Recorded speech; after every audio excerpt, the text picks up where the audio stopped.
Boa noite, Limeira. Começando mais um Conecta Mais aqui na TV Agora, pela Soul TV e pelo Facebook e YouTube. Hoje, como vocês podem ver, está aqui comigo meu co-host Sonayo, que vai apresentar esse programa hoje. Oi, gente, boa noite. Programa muito especial. É bom dia, boa tarde, boa noite, né? Tudo bem com vocês? É um prazer estar aqui, obrigado pelo convite. Imagina. Hoje a gente vai entrevistar Evelyn Teodoro, presidenta do Conselho Municipal dos Interesses do Cidadão Negro de Limeira. Como é que você está, Evelyn? Eu tô bem, um prazer estar aqui com vocês, agradecer esse convite. E é isso, vamos lá. Vamos lá. Você. Ele vai jogar bola pra mim dessa vez. Fale. Você que vai ser meu co-host hoje. Bom, como é que você quer iniciar essa entrevista? Vamos direto ao ponto. A gente sabe que Novembro Negro tá chegando, né? Uma data extremamente importante já pra tá gente. Aí, né? É amanhã. Horas. Não, na verdade o programa vai semana que vem, mas tá tudo bem. É gravado. É gravado. Gente, é gravado. Então, vamos falar um pouquinho da importância do Novembro Negro na cidade de Limeira, né? No contexto histórico geral, né? A gente tá na frente disso já faz alguns anos, né? Então, conta um pouquinho pra gente do porquê da importância desse mês todo, não só do dia 20 de novembro. O Novembro Negro, é importante a gente falar Novembro Negro porque é realmente para a gente evidenciar a população negra, né, que segundo o IBGE os negros são todos aqueles compostos pelos pretos e pardos, então às vezes fica aquela dúvida, posso falar Novembro Negro? Deve falar, porque são nossas raízes. É um mês de conscientização, de provocação, de a gente cobrar políticas de igualdade, de promoção da igualdade racial, da gente dialogar com todos os espaços, executivo, legislativo, para a gente lembrar as pautas que falam sobre mais de 50% da população brasileira. E infelizmente a gente começa o Novembro Negro para nós, enquanto movimento negro, um Novembro Negro difícil. Porque quando a gente fala de uma chacina, a gente está falando da maioria da população que foi morta, que é a população negra. Então, é um novembro que a gente já está assumindo entre nós, que é um novembro de luto, porque luta a gente já faz o ano inteiro. Sim. É pesado falar sobre isso, porque o ano passado teve uma situação parecida, assim, não com assassinato nem nada, mas teve uma situação bem... Tava, né, acho que Big Brother, se não me engano, passando na televisão, e muitas coisas referentes a racismo, e tudo isso acontecendo justamente no começo do mês de novembro. Parece que a pessoa espera chegar o mês de novembro para começar a colocar as asas para fora, para falar determinadas coisas, determinadas atitudes, e isso só prejudica a população no geral, na minha visão, né? Mas... já que a gente... e você falou sobre isso sempre no novembro, é importante a gente lembrar que um dia antes do 20 de novembro, de 2, 3 anos atrás, a gente teve o caso de um homem negro que foi assassinado no Carrefour, que gerou uma revolta muito grande. Eu ainda estava em São Paulo, então participei da Marcha da Consciência Negra em São Paulo, então é sempre nesses momentos assim que a gente percebe que as violências se escancaram ainda mais, né?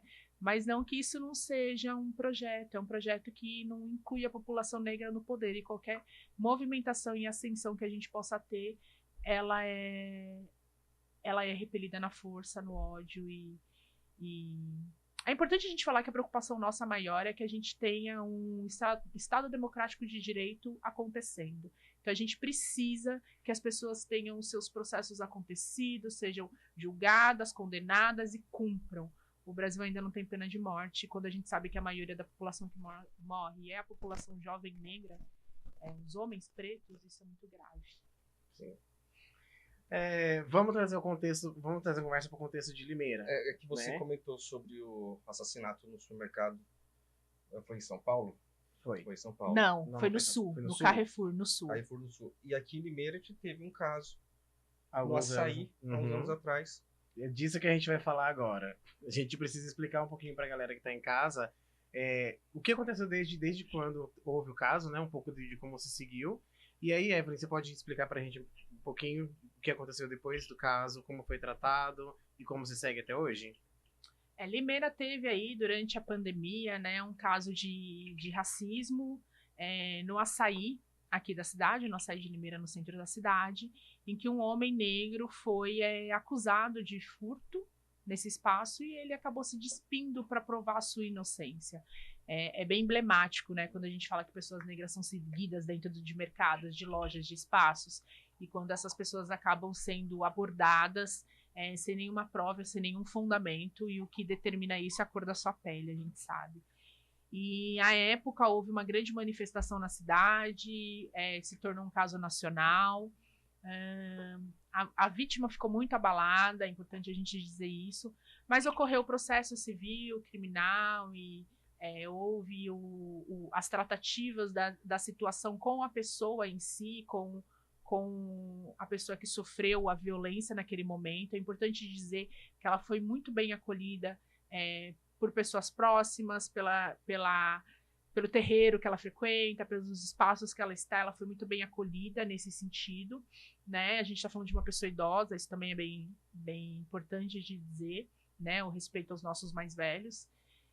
E aí, agora a gente está vivendo esse momento de danos morais coletivos. Então, a esfera criminal e a esfera civil do caso já aconteceram, né? Já ocorreram, e agora a gente está falando dos danos morais coletivos, que é quando normalmente o que acontece são entidades negras, aconteceu no Carrefour, aconteceu em outros casos de abrangência nacional, quando a gente começa a cobrar institucionalmente o que aconteceu ali e a reparação a isso. Do que a gente está falando? A gente está falando de um caso de racismo que não atinge só a pessoa que está ali, mas atinge toda a população negra, que acaba sendo violentada também quando um homem negro é acusado sem prova, sem nada, ou uma pessoa negra acusada. E aí você vai para os danos morais coletivos que precisa acontecer. E é esse caso que a gente está agora. Limeira está no momento, tivemos as primeiras audiências aconteceram agora no mês de setembro. E audiências conciliadoras, né, que estão tentando fazer alguns acordos para não seguir com o processo em si.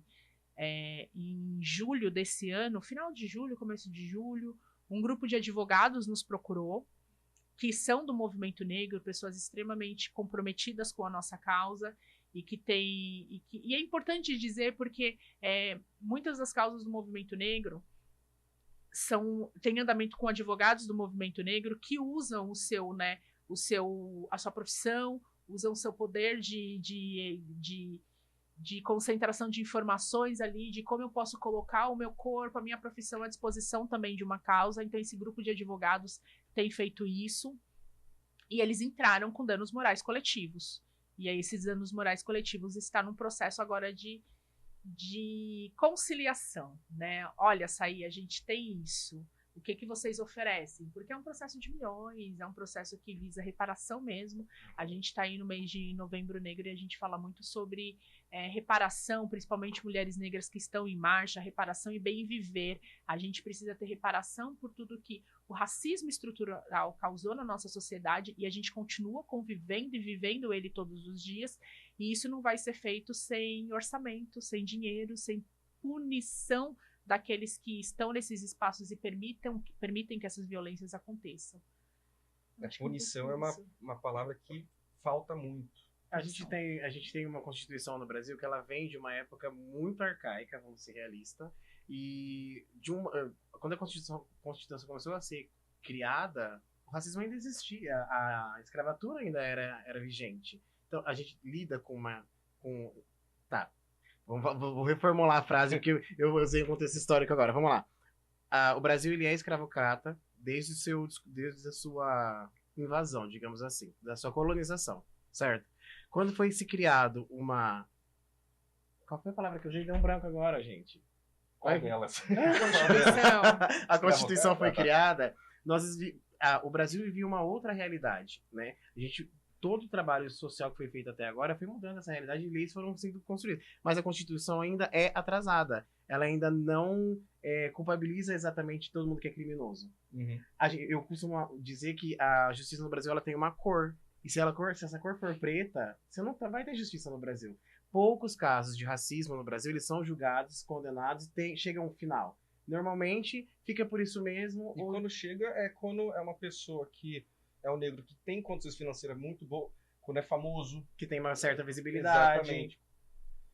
Quando nessas ocasiões funciona. Sim. Mas se é um negro da periferia... Se é o tio João da esquina, isso acaba passando em branco. E por mais que exista a nossa luta sempre para que a lei seja colocada em prática, a gente sabe que ainda assim não é tá bem longe do que deveria ser, digamos assim. É igual, por exemplo, quando aconteceu a assinatura lá da Lei Áurea, é, entre aspas, foi feita a libertação. Só que, tá, foi assinado lá em abril de 1888, né? 1888. Eu tava até lendo hoje sobre isso, eu falei pra ele. Falei, meu, e depois que assinou, tá, vocês estão livres. Tá, a gente vai pra onde? Não tinha nenhuma inclusão, nada na sociedade, alguma coisa. Nada, tá bom. E demorou muito, teve muito protesto na época que os caras não queriam. Os donos de escravos não queriam. Obviamente, eles não queriam. Porque ia quebrar a economia, né? Essa sempre é sempre a desculpa utilizada. Qualquer coisa que seja para beneficiar a população vai quebrar a economia. Então o negócio não é fazer, só pegar uma lei e fazer. Tem que colocar os parágrafos. Os parágrafos. Né? E vamos lá, Evelyn, quem que tá envolvido dentro desse processo que tá rolando aí? Peraí que vocês trouxeram muitas informações. Vamos lá. Eu quero um pouco contextualizar tudo aí. A nossa Constituição é de 1988, né? Ela é nova. Seria a nova Constituição. É uma nova, é uma Constituição muito recente, mas que em 89 ela já traz o racismo como crime. É importante a gente saber. Ela foi feita a partir da ditadura. E ela traz o racismo como um crime em 89. E aí é um ponto. De lá para cá, o que foi feito? A gente tem que entender também alguns avanços que nós tivemos, felizmente. E todos os avanços foram feitos com a atuação do movimento negro. Vamos tirar isso da cabeça de que alguém foi legal lá e fez alguma coisa. Não. Isso é com a atuação, com pressão, com organização do movimento negro. E essa fala serve também para o contexto de Limeira, que daqui a pouco eu chego. Sim. E aí, quando você fala pra gente sobre a Lei Áurea, é a mesma coisa. A princesa não foi legal, não foi gentil. Existiu uma pressão internacional. O Brasil era o último país do mundo que não estava mais, que ainda tinha um regime escravocrata. Ele precisava encerrar esse regime, porque também ele estava tendo pressão internacional, e para dentro do Brasil a gente já tinha diversos quilombos, diversas revoltas, não era mais algo que estava sendo aceito, então, nunca foi aceito, né? Mas a gente conseguiu mais se organizar. Então, os nossos quilombos estavam extremamente organizados para a gente poder sair daquele cenário. Não foi gentil. E aí, quando a gente faz isso, é isso, né? A gente não só não tem nenhuma lei que diz o que fazer com esse cidadão que está sendo liberto e não tem acesso, como a gente coloca leis. Então, foi uma política de Estado para que a gente encarcerasse e não desse condições dessa população negra que aqui estava. Como que a gente fez isso? Lei da vadiagem. Você liberta esses negros, mas eles não podem ficar nos centros da cidade, nem em lugar nenhum, sem nenhuma ocupação. Porque a lei da vadiagem vai dizer que se você está aqui à toa, você tem que ser preso.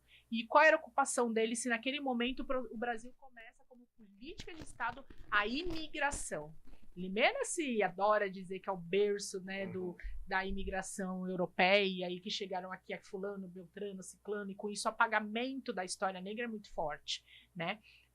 Mas houve um projeto. E aí o que você faz com essa população? Ela não pode ficar no centro da cidade porque ela vai ser presa, né? Ela não tem emprego porque esses postos de trabalho que até ontem éramos nós, eram os nossos ancestrais que sabiam fazer, que faziam aquele trabalho muito obrigatoriamente, mas tinha o ofício, né, das atividades que se tinha, está sendo ocupada pelos imigrantes, que vêm para o Brasil como? Eles já vêm com uma política estruturada. Eles têm acesso a trabalho, eles têm um pedaço de terra, eles têm garantias de vida. Então, aquela novela Terra Nostra, eu sempre falo isso, o povo está cansado de ouvir, é uma falácia, sabe? Chegaram com sofrimento, com isso. Não, eles chegaram com terra, eles chegaram com acesso, e eles continuam com esses acessos até hoje. Limeira que o diga.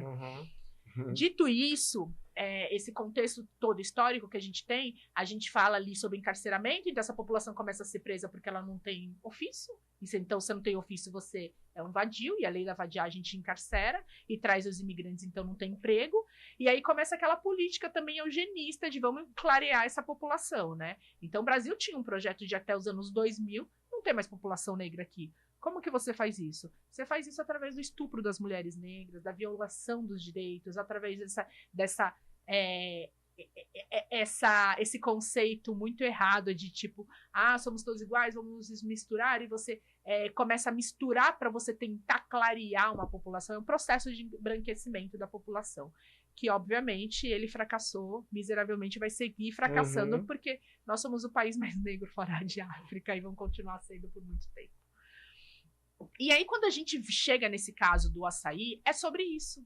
É sobre a reparação que não aconteceu quando deveria ter acontecido, lá em 1888, que nós não recebemos direito à terra, a trabalho, a nada, a casa. A gente saiu, não podia ficar no centro. Então você dá origem aos morros, às favelas, dessas grandes favelas, grandes comunidades. É nesse momento que se dá origem, porque se você não pode ficar no centro, você vai à margem. E por isso que a gente diz que estamos à margem da sociedade. Você passa a estar nas margens da sociedade, nos lugares afastados, mas que você tenta ter acesso à água. Então, por isso, muitas comunidades começam à beira de rios e tudo mais, porque você precisa ter um meio de sobrevivência também. E aí, esses morros, as favelas, as comunidades, elas dão origem aí.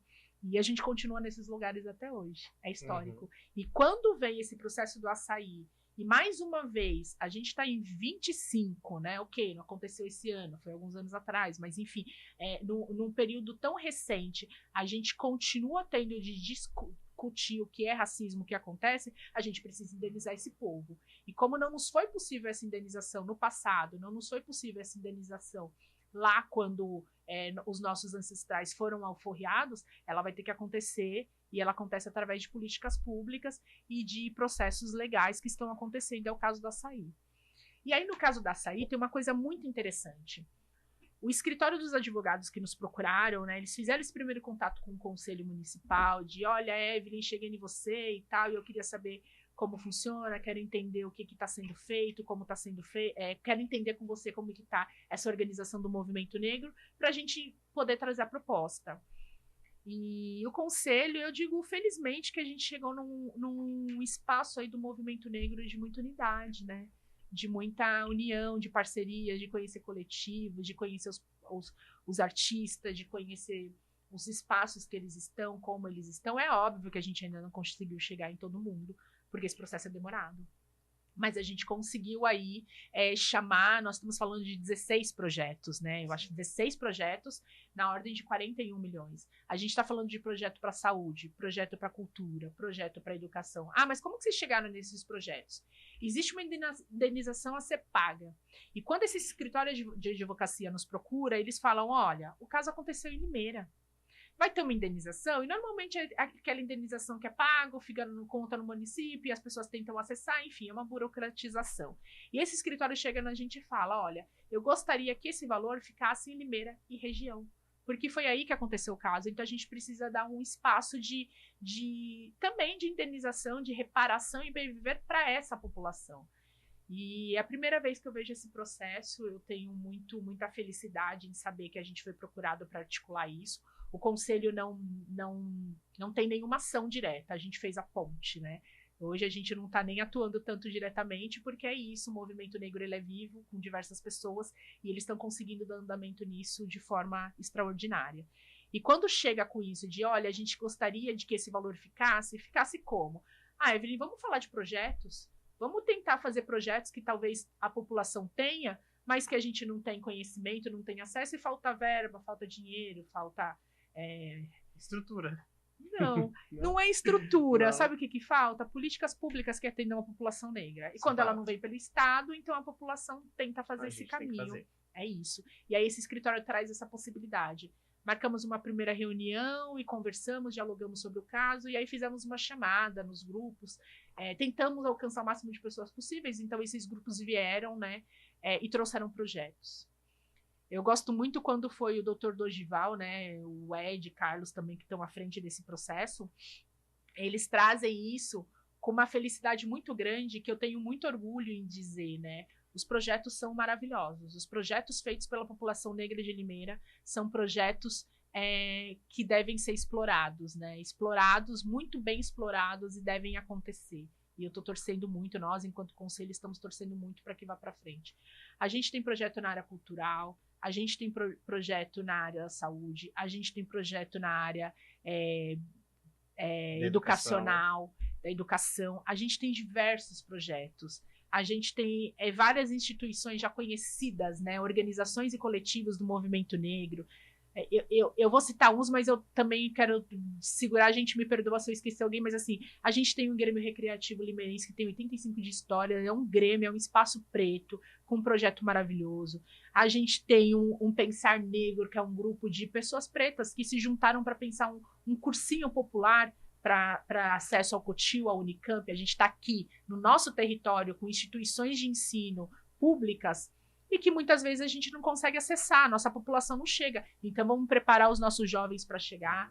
A gente está com projetos de saúde mental. Ninguém fala da saúde mental da população negra. Isso é muito grave, não falar da saúde mental da população negra. Os homens negros são os que mais cometem suicídio.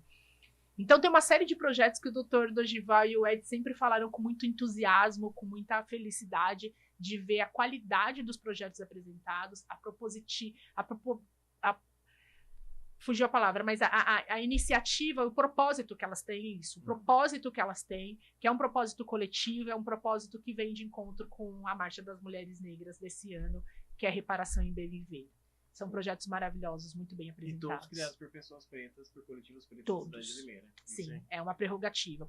Projetos que sejam feitos por pessoas pretas, para pessoas pretas, para nossa comunidade, para a gente poder também estar cuidando dos nossos. Isso está rolando agora nessa fase de realmente conciliação. Conciliação. Agora é só aguardar as próximas reuniões para a gente ver como isso vai caminhar, né?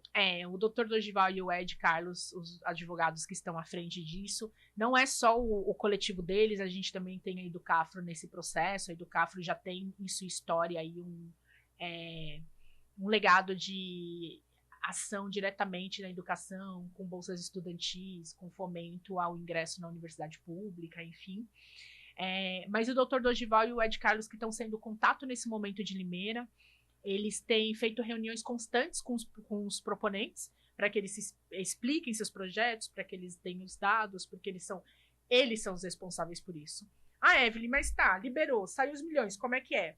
Todo projeto tem um orçamento, todos os proponentes colocaram orçamentos nisso, e vai de acordo com esses orçamentos, mas vai ter sempre o escritório de advocacia atuando como principal órgão a fazer esse repasse, a cuidar disso, a organizar, porque é isso, né? A gente tem as ideias, a gente sabe como executar, mas você precisa também dessa estrutura jurídica, desse espaço para poder realizar. Então o escritório está aí se colocando completamente à disposição.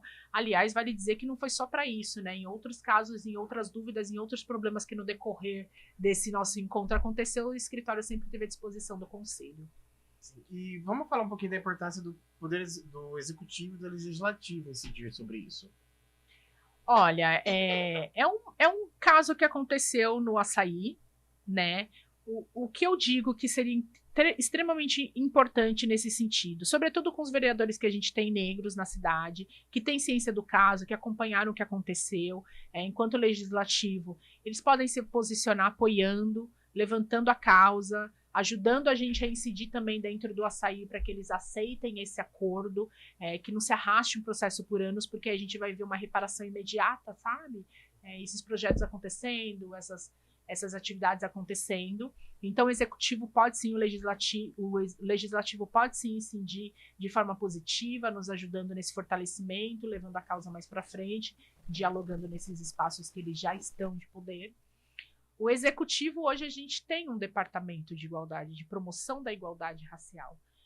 Limeira, eu acho que em agosto, nomeou a pessoa responsável, a doutora Ana Luísa, que está à frente do departamento de igualdade racial. E se a gente está falando de promoção da igualdade racial, é importante que essas pessoas estejam envolvidas, estejam sabendo do caso, tomem propriedade sobre e estejam do nosso lado com essa causa, até dialogando, fomentando para que o Açaí aceite, esteja nessa conciliação conosco. É óbvio que eles não têm nenhum poder de ação direta, a gente tem ciência disso, mas o fato deles dialogarem, concordando que esse é o melhor caminho nessa indenização, seria extremamente valioso. Sim. Eu já estou esperando o meu projeto ser aceito. Qual que é o seu projeto? O meu projeto é a produção de um EP audiovisual com artistas do funk, do pop, do rap, do trap, do samba também aqui de Limeira, criando, são 6 ou 8 músicas, faixas com audiovisual sobre música preta, sobre a cultura preta de Limeira mesmo, para falar sobre as nossas realidades aqui da cidade. As músicas não estão prontas, então não tem como especificar qual é a música, mas é para juntar essa galera. Isso é muito importante, Sim. porque esse processo de embranquecimento, sobretudo em Limeira, traz pra gente um apagamento muito forte da história de Limeira. A gente não tem documentos, a gente tem um legado da história mais recente, né? O Conselho Municipal tem 32 anos, então a gente consegue falar com mais propriedade, com mais evidências desse período e ainda assim não de forma organizada, né? Mesmo o Conselho, a sua organização enquanto documento, enquanto memória, ainda é infelizmente um pouco precária. A gente precisa trabalhar em cima disso também. Mas a história negra de Limeira. A história negra de Limeira foi muito apagada. Né? A gente fala dos Pires, com aquele orgulho de tudo. Como você falou, fala só da imigração europeia, fala dos isso. alemães, fala como se essa cidade não tivesse sido criada construída com o sangue dos nossos antepassados. Sangue dos nossos ancestrais. A Itapema tá aí como prova. E a Fazenda Quilombo, né, também, ela tem esse nome porque ela tinha uma queda, né, que favorecia a fuga, né, dos escravizados. Mas fora isso, a gente tem o que de história? O que a gente tem de memória? A gente não consegue ter nenhum centro cultural, né? Infelizmente. Mais uma luta aqui. Que é mais uma luta. Então, eu acho que nesse momento de Novembro Negro é um momento da gente esperar do nosso executivo, do nosso legislativo, leis que sejam estabelecidas e que funcionem. As leis precisam funcionar. As leis precisam ser votadas, precisam ser colocadas em prática e precisam funcionar. Infelizmente, a gente tem uma série de leis. Recentemente, o mandato da vereadora Isabelle de Carvalho até apresentou para o Departamento de Igualdade Racial uma série de leis que a gente tem que não são postas em prática. Você sabia que Limeira tem a Semana do Hip Hop? Estabelecido por lei. Não. A gente não faz. Nós temos aí que agora, né, parece que está sendo pensado pelo executivo de fazer a pintura do viaduto 20 de novembro. Nós temos um viaduto 20 de novembro, mas que está pichado, precisa reconstruir essas memórias, esse legado. Qual que é o viaduto 20 de novembro? Eu não conheço muito péssimo de geografia.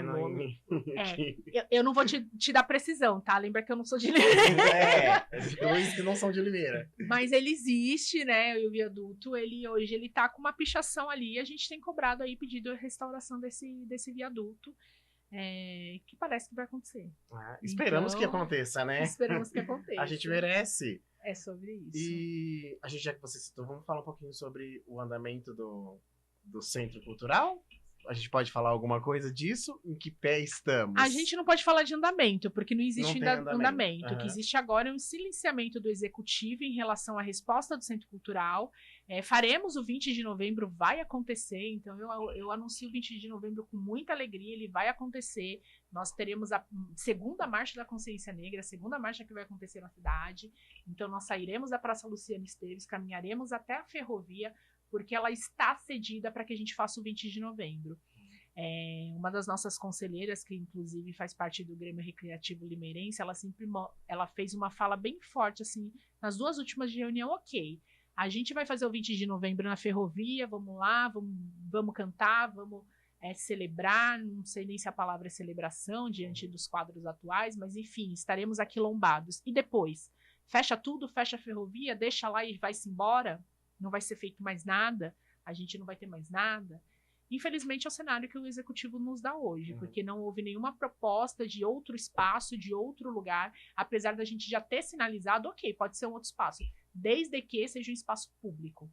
Porque se aluga um espaço e a gente fica nesse espaço e amanhã ou depois esse espaço não é pago, tem algum problema, pede o prédio, enfim, a gente sabe como funciona a locação, o que faz com esse centro cultural? Né? A gente, de novo, vai ficar sem espaço. Então, o nosso pedido é que seja um prédio público, num lugar que seja possível da gente realizar, como é possível realizar na ferrovia, uma batalha de rima, uma batalha do Degan, que ninguém reclame de barulho, é óbvio, todo mundo conhece as leis e como funciona, mas vai ser inviável a gente ter uma atividade num espaço em que o vizinho vai reclamar, olha, tá tendo uma batalha de rima aí, tá tendo um show de rap aí, eu não quero ouvir. Não, e a gente tem um problema gigantesco em Limeira, que nos últimos anos as leis e as políticas referentes ao som, ao barulho e tudo, vem prejudicado muito o comércio local, Tanto que locais que já estavam abertos há 8, 10, 12 anos na cidade fecharam as portas e, estamos indo embora porque aqui não tem como trabalhar mais. E a ferrovia atende. Entendeu? É isso que é triste, né? É um espaço que quando nós fizemos a posse, esteve presente o prefeito. Hoje eu peguei o documento, né, o ofício, porque assim, a ferrovia não foi um pedido nosso, a ferrovia foi nos oferecida pelo executivo. Olha, gostam desse espaço? Gosto. Faz um projeto e me entrega pra gente poder dialogar sobre ele. Eu tenho esse projeto todo escrito, feito pelo conselho, né? Tive uma participação direta na escrita desse projeto e assinado e recebido pelo executivo, que meses depois fala pra gente que não, vocês não vão mais usar esse espaço, temos outra finalidade para ele. Não sabemos qual é a finalidade, não sabemos qual é a intenção, nada dito com nitidez, não existe nitidez nas informações, né? Só se tem a informação de que esse espaço não vai ser nosso. Ao mesmo tempo que a gente visita esse espaço agora recentemente, depois de usar ele para posse do conselho em fevereiro, a gente visita esse espaço agora no mês de outubro e o espaço está deteriorado. Ele já tem, ele tem um vazamento no banheiro masculino que já virou lodo, tá verde. A gente tem paredes que já foram também prejudicadas, a estrutura. Tem ninho, ilustres lindos que tem lá, tem ninho de passarinho. Por quê? Porque além de não ser cedido ao movimento negro e cultural de Limeira, ele também não está sendo conservado. Sim. Bom, isso é uma coisa que a gente vai ter que continuar na luta, buscando outras saídas, uma outra alternativa. A gente só pede abertura de diálogo, Davidson. Eu acho importante a gente falar isso. O que o Conselho espera, articulando e conversando com o movimento negro sobre, é abertura de espaço, de diálogo. Uma mesa de diálogo que seja reaberta, que foi fechada, e mesmo com o Departamento de Igualdade Racial, de Promoção da Igualdade Racial, o diálogo sobre o Centro Cultural continua fechado. A resposta é sempre, estamos vendo. Sabe aquele infinito que nunca... E estamos aguardando vocês, estamos disponíveis para uma comunicação. Vamos melhorar a comunicação. Vamos falar um pouco sobre novembro, já vai ser um mês. Obviamente, a gente já citou que não é a melhor forma de começar um novembro, né? Não é o que a gente esperava, o que a gente queria, mas novembro também é de celebração da nossa cultura, de toda a nossa resistência, e a gente tem muita coisa que vai rolar aqui. A gente pode falar um pouquinho sobre os eventos que vão acontecer durante esse mês? Eu já tô pegando cola, você viu, Sim, né? Porque eu também, assim funciona aqui, a vida. Gente. Mas bom, existem duas coisas que precisam ser ditas. Aonde que é publicado, postado os eventos? A Onde gente que é tem o divulgado os eventos? Comicinho Oficial no Instagram, tem toda a nossa atividade, tudo que a gente tem. A gente também tem o Instagram da Marcha, né? Marcha da Consciência Negra, Marcha da Consciência Negra Limeira? Isso. É isso, né? Limeira. Então, essas atividades no novembro vai estar tudo por ali, tanto no do Conselho quanto no da Marcha da Consciência. Comicinho Oficial e Marcha da Consciência Negra de Limeira. Eu já vou passar aqui para produção @. Por favor. Pode colocar na tela, por depois favor. ali na Por tela, favor. Vamos seguir lá o Comicinho, Marcha Oficial Limeira. Peraí, qual que é o primeiro arroba? Comicinho Oficial. Comicinho. Assim? Isso. Oficial. E o outro é? Marcha da Consciência Negra de Limeira. Marcha. Vamos de colinha, é isso mesmo. Ó, Isso. Marcha da Consciência. Inclusive, o meu É, já abriu, inclusive, nele. Tudo Segundo, junto. Marcha Consciência Negra Limeira. Tiro dados. Isso, Marcha Consciência Negra Limeira. E o primeiro evento que vai acontecer em novembro agora vai ser quando? A Tá com gente a colinha vai aí? ter. Eu tô com colinha, mas Então você não vai ter toda a colinha. Não vai ser toda a colinha. Ai, vamos lá. A gente vai ter uma domingueira black aqui, dia 2/11, às 16 horas, que vai ser nesse clima Sunsite. Então a gente já nosso clima, né? Nosso clima Sunsite. Então a gente já começa aí com a atividade no dia 2. Quem tá realizando esse? Quem tá realizando esse é o P Black e a TH Produções. Paulo, abraço. Então a gente começa dia 2 e depois a gente vai ter atividade lá no próximo final de semana. Vão ser praticamente todos os finais de semana com atividades, tá? Com atividades do movimento negro. Existe uma coisa que precisa ser dita. As atividades que estão sendo feitas, em sua maioria, são atividades que estão sendo feitas, financiadas, produzidas pelo movimento negro limeirense. Sim. Então, hoje eu estava conversando com o departamento de promoção, o assessor de departamento de promoção da igualdade racial de Rio Claro, e aí o Rio Claro me falando de verba, de orçamento, de dinheiro destinado para essa finalidade durante o mês. Infelizmente, em Limeira, a gente não tem isso ainda, então a gente espera que tenha um orçamento, como foi prometido, não só para o Novembro Negro, mas para que a gente tenha todo o ano inteiro de atividades. Nesse momento, as atividades estão sendo organizadas pelos coletivos, pelos grupos, pelas pessoas individualmente, mas elas vão acontecer e vai ser um novembro de celebração. Então a gente começa. Peraí, gente, já tá ali, ó, o arroba na tela. Marcha Consciência. Só vamos seguir aqui. Marcha por Consciência favor. Limeira. E o outro, acho que já colocou já, né? Comicinho Oficial. O comicinho colocou oficial também. já passou. Se Legal. colocar um pouquinho o vídeo aqui, você vai ver que já foi o comicinho também. É isso, clica aí, segue a gente nas redes, procurem em todas as redes para vocês seguirem e saberem as atividades. Amanhã a gente vai já soltar o calendário oficial com todas as atividades do Movimento Negro de todos os dias. E conforme for aparecendo, precisar a gente ajustar, a gente vai ajustando e vamos fazendo, mas já vai sair amanhã o calendário completo de todas as atividades. Eu tô ansioso para ver dessa vez que nos últimos 2 anos eu estava participando de produção de um monte de coisa. Esse ano eu não consegui Esse participar. ano ele fugiu. E esse ano eu tô aqui só de telespectador, eu tô adorando. Mas É vai ser um bom. novembro intenso. Vai ser um Isso. novembro intenso, com formações, com articulações, com movimento, na rua, com dança, com batalha de rima, Muita festa, com muita muita festa. celebração. Vai ser um ano inteiro. E aí a gente não vai fechar no dia 20, depois do dia 20 a gente ainda tem atividades, mas com uma alegria muito grande que a gente anuncia aí a segunda Marcha da Consciência Negra, organizada por este conselho, e depois uma festa, assim, que aí a gente precisa dizer, né, a gente começou esses diálogos sobre o Novembro Negro, ter verba, ter orçamento para ele, lá em janeiro, fevereiro, março, a gente já começou esses diálogos com a Secretaria de Cultura. À época, a gente teve uma felicidade ao mesmo tempo, né? Porque o então secretário de Cultura, Silvio Brito, já viabilizou que nós tivéssemos uma atração para o novembro, então a gente vai ter uma atração, né, da região para estar cantando no dia, paga, e uma das nossas exigências é porque não é nada se exige, né? Mas das nossas conversas eram, ok, a gente vai ter uma pessoa aí que vai receber em especial um show maior. Só que todos os meus artistas de Limeira que vão se apresentar também antes desse show precisam ser remunerados. Infelizmente houve essa quebra também de acordos, né? Acordos feitos. Então é importante dizer que assim, não foi o conselho que contratou essa atração maior, isso veio de iniciativa e proposta da cultura, mas foi com o diálogo de que aconteceria o pagamento desses artistas menores. E, infelizmente, isso não está sendo cumprido. Esse diálogo não está fechado, não cessou, mas a gente continua... A gente sabe que a gente não vai conseguir pagar o valor digno que cada um dos artistas merecem. A gente tem noção disso. Mas a gente quer dar pelo menos alguma ajuda, alguma forma de pagar esses artistas também que estão. Porque não é justo a gente pagar uma atração e não valorizar os nossos artistas negros de Limeira.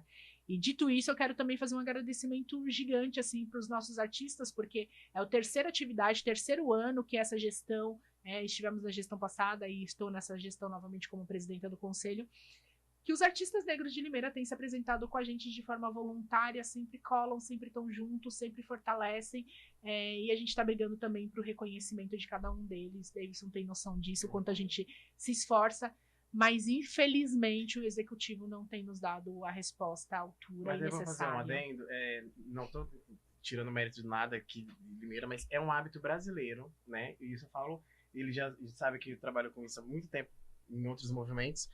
É normal sempre tratarem assim os artistas locais de toda a cidade, qualquer lugar que você vai. Os artistas locais não precisam receber. Eles vêm pela visibilidade. E aí a gente contrata um artista. Como se eles estivessem sendo beneficiados, né? Olha, tá aqui. Parece que as pessoas não entendem uma coisa. Aquele negócio, acho que like e seguidor paga conta. Exato. Exatamente assim, isso. Querendo ou não, eu falo como artista. O dinheiro que eu gasto pra ter maquiagem, cabelo, roupa, se eu investir isso em gravar um vídeo e colocar o impulsionamento nas redes sociais, tem muito mais retorno do que ficar fazendo um ou outro show de graça. É isso. E essa é a realidade. Eu amo estar em cima do palco, eu entendo Mas tem que ter propósito, né? A gente entendeu? precisa pagar conta, é sobre isso. A gente tem que pagar as contas no final do mês. Então, eu acho que o brasileiro, no geral, precisa, não só em Limeira, isso em várias cidades que eu já trabalhei e por onde eles chamam a gente pra se apresentar, sempre vem pensar, vem pela visibilidade, porque a gente tá pagando um artista. E aí a gente vê artistas de 300, 400 mil reais recebendo um cachê, e aí a gente tem que se matar, tirar do próprio bolso, viajar pra ir num lugar fazer um trabalho. E nem sempre a gente tem o melhor tratamento do mundo, que essa é a realidade em vários lugares. Mas é uma cultura que precisa ser mudada mesmo. E é uma prerrogativa do conselho que os artistas sejam reconhecidos, né? A gente até tem feito um trabalho cobrado dos artistas serem, abrir o edital, se inscrevam e tudo mais. Mas até a forma dos editais, como elas não acontecem de forma a chegar na população negra. Os editais são completamente, a sensação que eu tenho que são fechados, não são abertos, não dão possibilidade, não ajudam o artista. Você precisa entender o artista que não vai ter CNPJ, que forma que a gente vai atender, como que eu vou trazer ele, para que a gente comece a... Isso é política pública, né? Você conseguir trazer essas pessoas para que elas se tornem também legalizadas, vou usar essa palavra, mas não é a real, mas enfim, é também uma obrigação do Estado, né? É uma obrigação do município de dar essas oportunidades. Mas aquilo que você tinha falado agora há pouco sobre o dia que Limeira tem do hip hop. Isso. Que ninguém sabe. Ninguém sabe. É uma semana de incentivo. Existem muitas leis, muitos benefícios que o cidadão tem, só que é escondido e não é divulgado. Quanto menos informação a população tem, menos ela vai cobrar. É sobre isso. Igual, teve um que eu descobri agora, faz pouco tempo que eu descobri, que tem uma lei que até os 29 anos, antes dos 30 anos, você pode pegar passagem de ônibus de graça. Essa é nova pra mim. Já passei dessa fase. Eu passei Não, dessa idade. eu tava chegando aos 30 já. Eu perdi, que é um negócio que você se inscreve lá no negócio do governo. Sim. Você consegue agendar uma passagem para você que você quer ir para o Rio de Janeiro, qualquer lugar. Você pode se inscrever e pegar essa passagem. Tem para aviões também. E tem para avião, que você pega o avião da FAB ainda. Mas eu vou te fazer... até sim, de forma escondida e não também. O projeto de que a população não esteja conhecedora dos seus direitos, ele é muito assertivo. Porque aí você não tem a população cobrando. Nos últimos anos, a gente tem vivido, principalmente no Brasil e no mundo inteiro, um incendeio de fake news, de informações que não são verídicas, porque você coloca a população num lugar que ele emite opinião sem conhecimento. Você não incentiva a população. Então a gente tem uma população que emite muita opinião, mas sem nenhum respaldo, nenhum conhecimento. Ou você tem um monte de gente que não quer discutir política porque a política virou uma baderna, virou jogo de futebol. E aí, quando você não discute a política, você não se interessa em ler, você não quer saber o que é, você não pesquisa. Hoje a gente tem Google, chat GPT. Teve 5 anos atrás lá que o remédio carrapato sarava a Covid. Cara, eu fui lá, é sobre isso. Eu fui lá, aí você falou, chat GPT, Google, leis sobre promoção da igualdade racial em Limeira, quais são? Ele vai te dar uma série de leis que tem hoje na cidade. Então, também, essa busca pela informação do que é a política é necessária ser feita. E, infelizmente, existe um incentivo também de que, não precisa saber. O meu pastor está resolvendo. O meu padrezão, que eu ainda não conheço nenhum, que foi para política, né? Não em defesa, mas, afim. A gente tem diversas pessoas das igrejas que estão lá. O meu pastor resolve. O meu fulano que é da minha igreja, ele tá lá, então eu confio nele. E aí, a partir do momento que eu delego para um terceiro, eu não me informo. E aí eu não conheço política pública, eu não conheço o que é, eu não sei do que é, e eu não cobro. Porque se eu não conheço, eu vou cobrar o quê? Eu sei que eu tenho direito à saúde, educação, lazer, cultura, porque a Constituição fala. Mas dentro disso, dentro da cultura, o que tem? Eu tenho a Semana do Hip Hop, eu tenho o Centro Cultural, eu tenho diversas leis de promoção da igualdade racial que estão dentro dessas janelinhas da Constituição Federal. E eu só vou ter acesso a ela se eu começar a cobrar. Porque se eu votei lá no vereador, eu votei no Davidson. Davidson foi eleito, fulaninho, tá aqui, vamos cumprir. Não é sobre eu chegar lá na porta do parlamentar e falar para ele que eu preciso que pinta a minha calçada. Não é sobre o indivíduo. É sobre o coletivo, né? Então não é ligar para lá, eu preciso de uma ambulância, a ambulância não chegou, vereador, faz isso para mim. Vereador, eu tô com um problema aqui. Não é sobre questões individuais. A gente precisa, enquanto sociedade, entender que a questão política ela é coletiva. Então eu que chegar lá no meu vereador e falar, Davis, eu votei em você. E até agora meu centro cultural não tá aberto. O que você tá fazendo para incidir em cima disso? Porque o legislativo legisla. Ele fiscaliza as leis, certo? Se ele legisla e eu tenho lei que não está sendo cumprida, o que está acontecendo que você não está conseguindo trabalhar e resolver esse problema? O Centro Cultural é uma lei. O que está acontecendo que a gente tem 21 vereadores naquela Câmara e a gente não consegue que eles incidam e cobrem que a lei seja estabelecida? O que eles estão fazendo? Né? É óbvio que não são todos, a gente tem vereadores como a Isabeli de Carvalho, que está sempre do nosso lado e ajudando para que a gente consiga evoluir em algumas coisas. Temos o Vaguinho, que mandou para a gente, para o fundo do conselho, verba no orçamento, porque também política pública é sobre orçamento. Então a gente precisa cobrar os vereadores, gente. A gente precisa chegar lá e falar para eles fazerem o trabalho deles. A lei tá aqui, cumpra. Se a lei existe, vocês precisam cobrar. E quem tem que cobrar é o legislativo. O legislativo vai aprovar e vai fiscalizar e vai acompanhar se a lei está sendo cumprida. E se eles não estão legislando a nosso favor, a gente vai ter que discutir sobre isso. E que não seja só no ano de eleição, né? São 4 anos de trabalho, digamos assim, não dá para falar assim, só no ano de eleição, Exatamente. Né? A gente esqueceu de pontuar alguma coisa referente ao... A gente esqueceu de pontuar alguma coisa? Não, tô tranquila. Não? A gente tá entrando em tanto assunto. Sim. Mas você percebe. A gente só vai indo. É uma conversa gostosa. Eu só quero saber quando vai ser a próxima roda de samba. Olha, deixa eu ver se tá no nosso calendário. Provavelmente. Não sei. Desculpa, aqui acho que na hora que falou que eu só preciso entender. O TDAH aqui é forte, viu? Então, às vezes eu tô prestando atenção aqui, tô olhando ali. Sobre a marcha. Bora. Ela vai começar aonde? Aonde que vai ser a concentração? Que horas? Tem já horário? Já tem tudo. A gente vai começar agora esse mês já divulgando todas as atividades. A gente, infelizmente, teve um atraso, até por uma questão de viabilidade da atividade. O ano passado a gente começou antes, né? Bem antes disso, mas é isso, né? Combinaram de nos matar e nós combinamos de não morrer. E a gente segue não morrendo, Sueli Carneiro. Sobre isso, a gente começa no dia 20, vai ser a Marcha da Consciência Negra. Ela vai ter a concentração na Praça Luciana Esteves, aqui pertinho, às 10 horas da manhã. Saímos em marcha ali, ainda no período da manhã, chegaremos na hora do almoço. Não estou dando horários exatos, porque acontece. Qual vai ser o caminho da marcha? A rua direitinho, não vou saber te dizer. A gente vai sair da Luciano. A gente vai sair da Luciano. Não, mas eu vou passar para vocês o trajeto. Fique tranquilo que eu passo pro Davidson e a gente faz isso, mas a gente vai sair da Praça Luciano Esteves, vai passar o centro da cidade e vai descer para a ferrovia. A marcha vai terminar lá na ferrovia, né? Que a gente sai ali pelaquela rua da rodoviária e tudo. A gente sai ali na rua da rodoviária, como a gente fez um caminho aí recentemente no ato pela ferrovia. E lá a gente já chega sendo recebido por show dos nossos artistas locais, que já vão estar lá preparados nos recebendo, com muita barraca de artesanato, os nossos artistas locais, moda afro, empreendedores negros, comida, bebida. Então já vão preparados para passar um dia inteiro com a gente, porque a gente vai ter atividades, shows o dia inteiro. Até as 19 horas estaremos juntos lá, 19 e 20 horas, ou até a hora que o povo quiser, porque é tudo nosso. Tem hora pra festa começar. Dia 20 cai que dia da semana? É uma quinta-feira.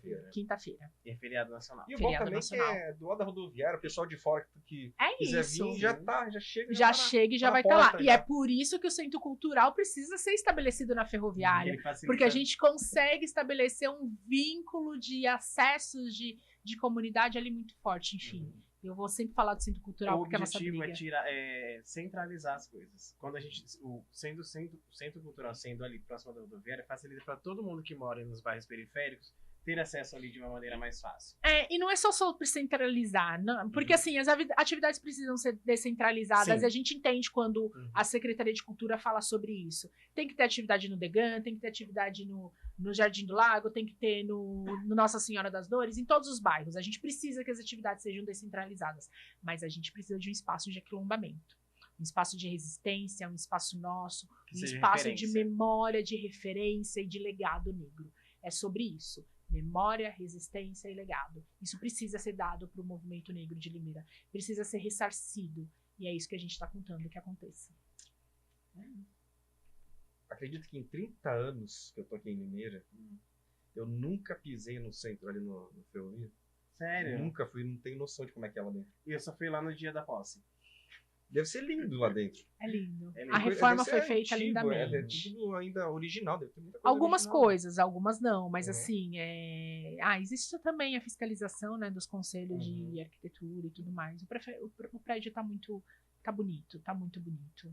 Dá pra gente fazer uma... Dá pra fazer muita coisa. E é importante dizer que no Centro Cultural ali não é só do movimento negro, é um centro cultural da cidade. O Conselho de Políticas Cultural de Limeira também está junto com a gente. Não é só para o Comicinho que vem esse espaço da ferrovia. São para 2 conselhos. Conselhos que estão articulados, que têm conhecimento, que têm pessoas técnicas e capazes de fazer com que aquilo funcione lindamente. Uma coisa que acho que a gente não perguntou. Como surgiu o Comicinho? Então, quanto tempo já tem o Comicinho? Ela citou, ele tem 32 anos. Eu devo ter esquecido já. Se perguntar pra mim como começou, querido, não vai. 32 anos. Mas você não é de Limeira. Não sou de Limeira. Onde você é? Eu sou de São Paulo, capital. Estou aqui há 2 anos e amanhã completa 11 meses. Eu cheguei aqui em janeiro de 23. A gente foi empossado em dia 20... Quando? Pois é. Fevereiro ou março? Eu cheguei em janeiro de 23. Aí eu me soube pelo Paulo, da P-Black, e a Sandra, que estava aberto o edital. Eu já venho do movimento negro, então eu já tenho uma história de movimento negro aí. E sou especialista também no tema. E aí eu chego em Limeira, estava o edital aberto, e eu me inscrevo no edital em fevereiro. Em maio a gente toma posse, e em julho eu sou eleita presidenta do conselho. Foi bem rápido. E eu falei que eu vim pra Limeira pra descansar, fugir da cidade grande. Tá aqui meu marido rindo. Eu vim pra Limeira com essa ânsia de que a gente vai descansar, sair da cidade grande. Trabalha mais aqui do que lá. Diminuir. Eu falei que eu ia tirar um pouco da militância, da gente fazer outras coisas, enfim. Um amigo meu falou a mesma coisa. Eu não tirei o pé. Eu brinco que eu não tirei o pé, eu atolei, assim, Limeira. Profundamente, mas nenhum arrependimento. A gente sabe que você perguntou sobre a história do conselho, né? Eu não sou a pessoa mais proprietária dessa história. Eu falo hoje eu conversando com uma pessoa, eu até falei, eu não sou o Movimento Negro de Limeira, eu estou no Movimento Negro de Limeira porque eu fui acolhida por esse movimento, fui muito bem recebida por esse movimento, então eu só tenho gratidão. E a minha técnica, o meu conhecimento, a minha articulação enquanto movimento negro na capital de São Paulo, eu tentei trazer ao máximo e movimentar ao máximo que a gente conseguia, pensando em políticas públicas aqui. O Conselho tem 32 anos, ele é de 1993. E ele vem... eu vou fazer 32. Tá, obrigada pela humilhação. Eu não vou falar gratuita! Humilhação gratuita. Eu fiquei fazendo a conta, né? 93, já vai fazer 32. E ele é de dezembro de 93, né? Então é um conselho que foi conquistado pelas pessoas locais. Não, a gente tem diversas pessoas. A gente tem pessoas no movimento hoje, no Conselho Municipal, que fizeram parte dessas conquistas, como a Rose, do Grêmio Recreativo, a Benê Faustino, que é da saúde e está sempre com a gente, é a nossa vice-presidenta hoje do Conselho. Então Beijo, a gente Benê. tem um beijo enorme. Então a gente tem pessoas que construíram essa história. O Conselho foi uma articulação gigante, foi uma briga de diversas pessoas. Brandino, Padre Maurício, e tantas outras figuras do movimento negro de Limeira que conseguiram estabelecer isso como política pública, né? Porque é isso, todo mundo acha que o conselho é um lugar de festa, um lugar de bagunça, um lugar que só quer... Não, a gente gosta de festa e a gente aprendeu a celebrar com os nossos ancestrais, mas a gente quer política pública. A gente quer que as coisas aconteçam. A gente quer orçamento. A gente quer dinheiro. A gente quer que as coisas sejam pensadas para nós, por nós, porque nós somos 57% dessa população, então a gente merece respeito. E é importante ressaltar que uma das falas dela, que é justamente isso, sempre tem que ter um dos nossos para construir qualquer coisa que seja feita pelo movimento, para a população preta. Querendo ou não, eu lembro que não lembro o nome do ator agora, era um americano, e ele respondeu uma pergunta justamente sobre isso. Por que precisaria de um diretor preto para dirigir o filme dele e não poderia ser um diretor branco? E aí ele falou assim, se você pegar Steven Spielberg, por exemplo, é um diretor branco, ele faria um filme incrível, todo mundo ia adorar. Só que ele não tem a cultura preta, ele não tem a vivência preta. E às vezes é preciso dessa vivência e dessa cultura pra gente poder construir da melhor forma possível para aquela população.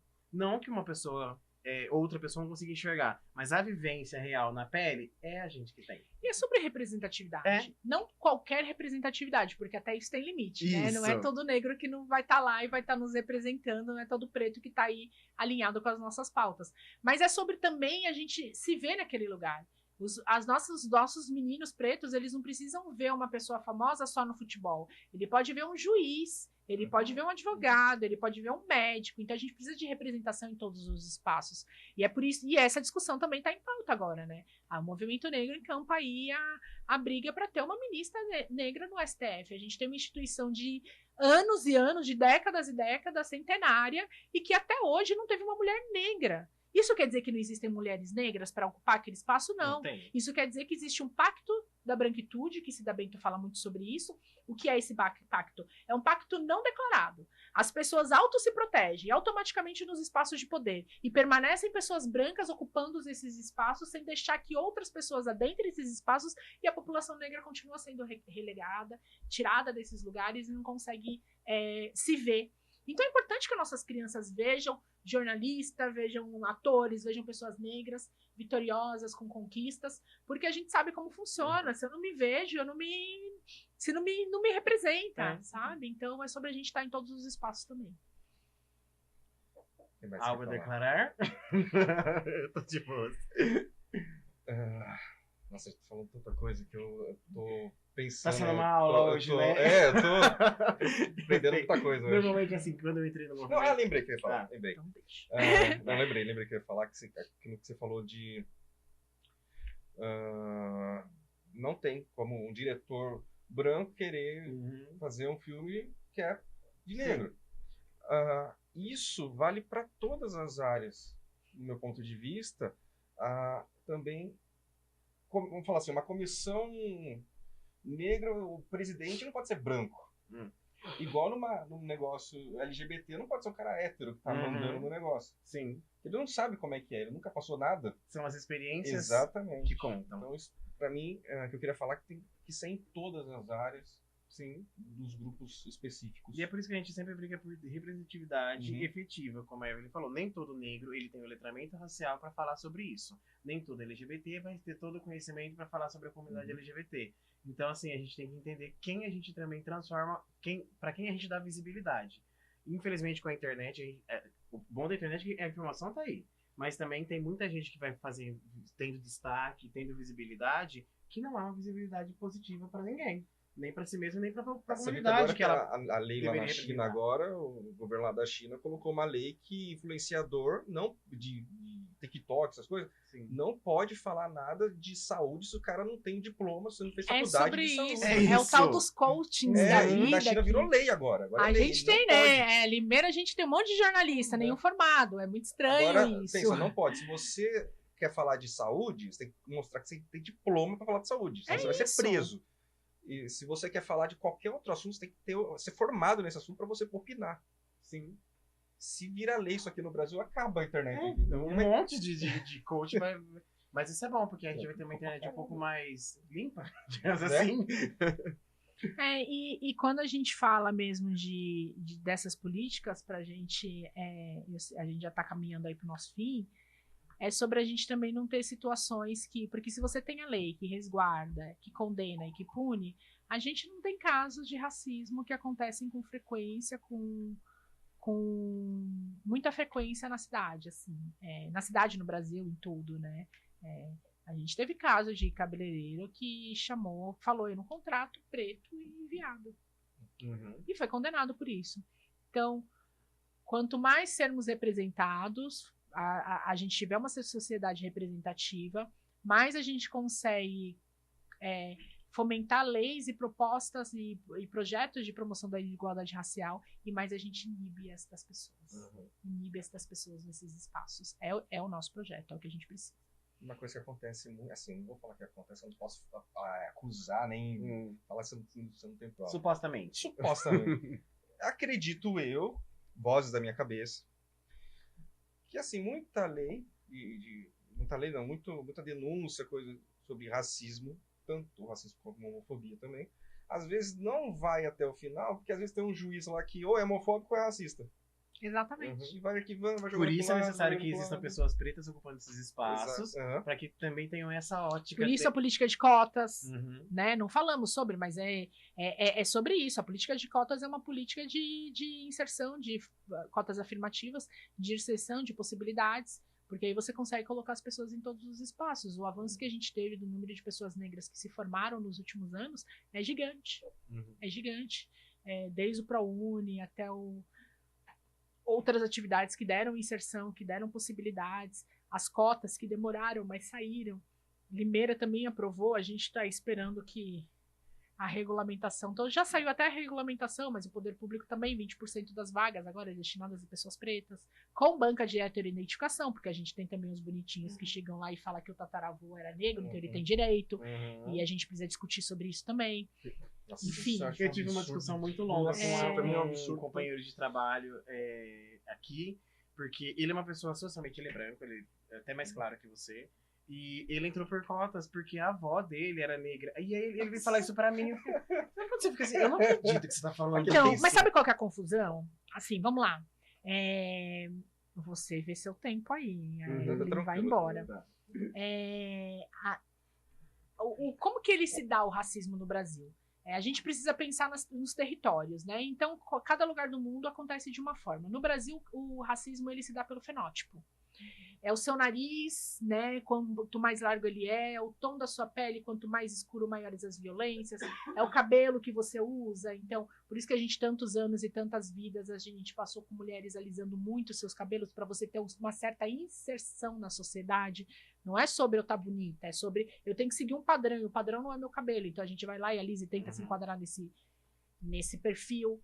Então, a tonalidade, o tamanho os seus traços fenótipos que a gente fala, né? Testa, então, queixo, boca, maxilar, queixo, tudo é contado nesse caminho racista que a gente vive. Então, quanto maiores são os seus traços, maiores são as violências que você vive. Quanto mais retinta a sua pele, mais é a violência. Aí você chegar em mim e falar que o seu tataravô era negro, por isso você tem direito, eu vou ter que te dizer que, olha, desculpa, você não tem direito, porque quem era o seu tataravô que sofreu. Ah, Evelyn, mas isso não quer dizer que não tem? E aí eu vou trazer um cenário meu, que eu falo muito sobre isso, e tenho discussões dentro do movimento negro, porque é isso, a gente está sempre melhorando, aperfeiçoando, e para isso a gente precisa debater e discutir sobre. Eu tenho 2 meninas, né? Eu sou casada com um homem que tem ascendência indígena, né? Os descendentes dele é indígena. Então eu tenho 2 meninas de pele mais clara que a minha, não totalmente brancas, mas são meninas com a pele com a tonalidade muito mais clara, e de cabelos lisos, escorridos, pretos, assim. Essas meninas não vão sofrer as mesmas violências que eu, enquanto uma mulher preta, sofri. As minhas crianças terão maior passabilidade na sociedade. Mas isso não quer dizer que os privilégios que não foram me dados, que foram dados por pessoas brancas, as oportunidades que não foram me retiradas, elas não sofreram. Porque tudo que me foi retirado de possibilidades, elas não tiveram. Diferente do filho de pessoas brancas, que teve todas as possibilidades porque os pais tiveram. É a hereditariedade que conta muito na formação da sociedade. Então, são 2 aspectos. Evelyn, mas as suas filhas estão sendo criadas para elas exigirem cotas afirmativas? Não, porque a gente está falando de fenótipo. Então, assim, eu explico para elas, são crianças negras, sim, são filhas de uma mãe negra, mas com os traços que não vão trazer para elas as violências que eu, como uma mulher preta, sofri. E sofro até hoje, vou continuar sofrendo até os meus últimos dias. E aí a gente precisa tratar sobre isso, falar sobre como que acontece o racismo na sociedade. Então, dizer para mim que seu avô foi negro, é óbvio, todo mundo no Brasil tem uma ascendência negra. É um fato, gente. Igual aquele pessoal que aparece assim, eu sou descendente de italiano. Tá, mas você nasceu na Itália? Sua mãe nasceu na Itália? Seu pai? Não, minha trisavó, a pessoa nasceu em Osasco. Mas isso só é falado se for estabelecer um privilégio. Isso. Eu quero privilégio. Então, se eu vou ter um privilégio de cotas, eu vou usar que eu sou ascendente, minha descendência é lá já tô falando assim, minha descendência é negra. Agora, se eu quero me estabelecer como uma pessoa de poder, eu vou falar que minha ancestralidade vem da Itália. Eu tô falando disso. Espaço. O racismo nada mais é também do que uma questão de privilégios, né? Quem chega, quem não chega. Então, se eu quero estabelecer um privilégio, eu sou branca. E aí, se eu quero receber um benefício, se eu quero me dar bem, aí eu vou usar as cotas. E é por isso que a gente vem com a banca de heteroidentificação em todo o Brasil, praticamente, porque escrever quem é o seu avô, seu tataravô, não fala sobre as violências que a gente sofre, que a gente vive. Isso aí. É isso. Vamos para as considerações finais? Considerações finais. Vamos lá. Eu vou aproveitar, vou fazer um corte no assunto e eu vou falar sobre uma artista de Limeira. Minhas considerações finais não são sobre mim hoje. Gente, isso é novidade. Eu quero muito. Isso. Tô descentralizando de mim. Eu quero falar sobre o trabalho do Ocasiol. Ele acabou de lançar um DVD que foi gravado no Teatro Vitória. E se não me engano, ele é o primeiro artista preto aqui de Limeira a gravar um DVD no Teatro Vitória, que já é um marco histórico. A gente ocupar aquele espaço já é um marco histórico. Foi incrível estar na gravação e a gente esteve no lançamento ontem. Foi maravilhoso. Então, Ocasió, grande abraço. Galera, corre pro YouTube assistir o Ocasió. Você lembra o nome? Fé pra Tudo, né? Fé pra tudo. Fé pra Tudo é o nome do álbum. Tá lindo, Nossa, gente. Tá lindo, lindo, Que lindo. trabalho incrível. Lindo. Aquela abertura é de arrepiar. Então, corram pro YouTube pra assistir. Vai estar em todas as plataformas. Evelyn, muito obrigado pelo seu tempo, por ter vindo até aqui, por tirar todas essas dúvidas, pra falar com a gente um pouquinho sobre tudo que é necessário, né? Na sociedade que a gente tá. Muito obrigado mesmo por ter participado, por ter vindo, aceitado o convite. Imagina, eu que agradeço essa oportunidade pelo Conselho Municipal dos Interesses do Cidadão Negro. Coloco o comissinho à disposição de todos, todas e todos para que a gente dialogue políticas públicas para a população negra de Limeira. Então procura a gente, comissinho oficial. E obrigada, gente. De verdade, muito obrigada por esse espaço e conta com a gente. Isso aí. Então, qualquer dúvida, se alguém precisar, é no @ Comissinho oficial. Arroba Marcha Consciência Limeira. Marcha Consciência Negra Limeira. Isso. Sem o DA e sem o D. Isso. Marcha Consciência Negra Limeira. E fica aí o convite a todos vocês que estão nos assistindo. Dia 20 de novembro teremos a marcha. Às Concentração 10 da manhã. manhã. Na Praça Luciano Esteves. Aguardamos todos Limeira. vocês por um dia cheio de cultura, muito brilho, muita alegria e muita música. Isso aí, pessoal. Muito obrigado pela audiência e até semana que vem.